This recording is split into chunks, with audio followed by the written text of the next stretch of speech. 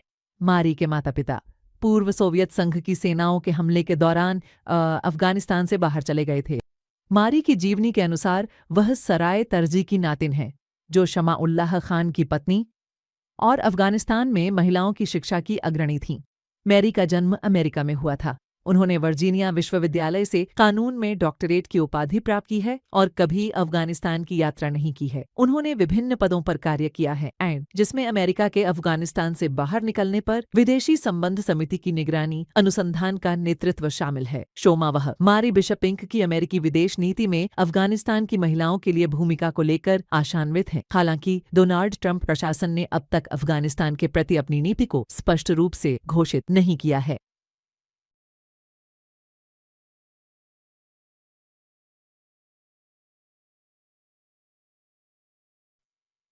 Kazakhstan के एक प्रतिनिधिमंडल ने इस देश के उप प्रधानमंत्री की अध्यक्षता में स्वागत के साथ यानी भाई के साथ काबुल में प्रवेश किया। सैयद जुमान गारिन ने कहा है कि इस यात्रा में वह तालिबान के अधिकारियों के साथ द्विपक्षीय संबंधों और आर्थिक मुद्दों पर बातचीत करेंगे और दोनों पक्षों के बीच एक समझौते पर भी हस्ताक्षर होने की योजना है। जुमान गारिन द्वारा प्रदान की गई जानकारी के अनुसार यह आर्थिक समझौता उनके और तालिबान के उप प्रधानमंत्री के बीच हस्ताक्षरित होगा।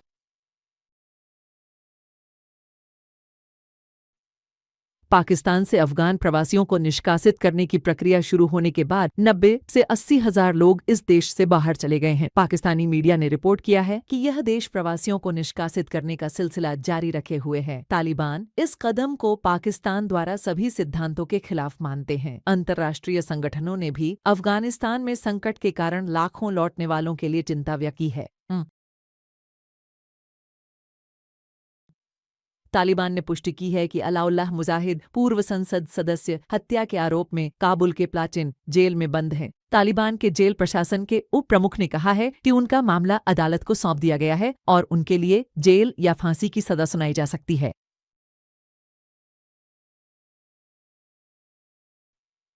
तालिबान के प्रधानमंत्री ने अस्पतालों और क्लिनिकों के दुरुपयोग और मरीजों से अधिक शुल्क लेने की निंदा की है। अब्दुल हकीम शरई ने इस मंत्रालय की टीम की अस्पतालों की जांच रिपोर्ट का हवाला देते हुए चिकित्सा केंद्रों के संचालन और एक्सपायर्ड दवाओं के वितरण की आलोचना की है। यह स्थिति तब है जब अस्पतालों की निगरानी मूल रूप से संबंधित मंत्रालय की जिम्मेदारी है और न्याय मंत्रालय का इस मामले में कोई दायित्व नहीं है। रूस और यूक्रेन के युद्ध में क्रेमलिन ने घोषणा की है कि रूस और यूक्रेन के बीच एक दिन का युद्ध विराम कल रात समाप्त हो गया और पुतिन ने इसे बढ़ाने का आदेश नहीं दिया है। यूक्रेन, जिसने पहले 1 महीने के युद्ध विराम की मांग की थी, का कहना है कि रूसी बलों ने लगभग 3000 बार युद्ध विराम का उल्लंघन किया। मॉस्को ने भी इसी तरह के आरोप लगाए हैं और कहा है कि यूक्रेन ने 1000 से अधिक बार युद्ध विराम का उल्लंघन किया है। साथ ही अमेरिकी राष्ट्रपति ने आशा व्यक्त की है कि रूस और यूक्रेन इस सप्ताह एक समझौते पर पहुंचेंगे। डोनाल्ड ट्रंप का कहना है कि दोनों देश शांति समझौते के बाद अमेरिका के साथ बड़ा व्यापार शुरू कर सकते हैं और भारी संपत्ति प्राप्त कर सकते हैं। अमेरिका ने पहले ही चेतावनी दी है कि यदि रूस और यूक्रेन जल्दी समझौते पर नहीं पहुंचते हैं तो वह शांति के लिए मध्यस्थता से पीछे हट जाएगा।